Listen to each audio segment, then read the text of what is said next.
High deer, আসসালামু আলাইকুম, welcome back to my channel. আজকের এপিসোডে আমি আপনাদের সাথে শেয়ার করব কোল্ড কফির একটা রেসিপি। তবে আজকে আমি কোল্ড কফির বেসিকটা আপনাদের সাথে শেয়ার করব। এই বেসিকটা জানা থাকলে আপনারা কিন্তু যে কোনো সময় যে কোনো সাথে কোল্ড কফি বাসায় তৈরি করতে পারবেন।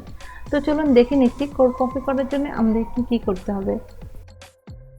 কোল্ড কফি করার জন্য আমি একটা বাটিতে নিয়ে নিচ্ছি 1 টেবিল চামচ পরিমাণ চিনি, দিয়ে দিচ্ছি 2 টেবিল চামচ পরিমাণ গুঁড়ো দুধ, 1 টেবিল চামচ ইনস্ট্যান্ট কফি আর 1 টেবিল চামচ কোকো পাউডার।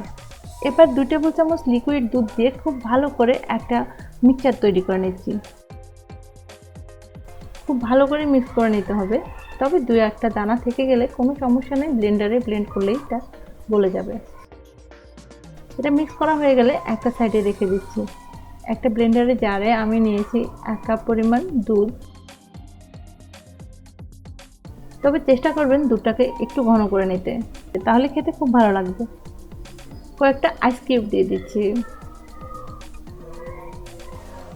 এবার যে মিক্সচারটা তৈরি করে নিয়েছি সেই মিক্সচারটা ঢেলে দিচ্ছি। মিক্সচারটা দিয়ে খুব ভালো করে ব্লেন্ড করে নিতে হবে। এই ধরুন 1 মিনিটের মতো ব্লেন্ড করা হয়ে গেলে আমি এগুলোকে ঢেলে নেব। আর যদি আপনি কিটক্যাট, ওরিও, ডেয়ারি মিল্ক কিংবা স্ট্রবেরি, ভ্যানিলা যে কোনো ফ্লেভারের কোল্ড কফি খেতে চান, তাহলে ব্লেন্ড করার সময় আপনার যে ফ্লেভারটা ভালো লাগে সেটা মিশিয়ে দিতে পারেন। আমি একটা গ্লাস ডেকোরেশন করে নিয়েছি, একটা ডেয়ারি মিল্ক গলিয়ে ডেকোরেশন করে নিয়েছি। আপনারা চাইলে এরকমও করতে পারেন। আর বাসায় তৈরি করার জন্য অবশ্যই চকলেট সস কিনে নিতে হবে না, 2-1টা ডেয়ারি মিল্ক কিনে নিলেই হবে ডেকোরেশনের জন্য।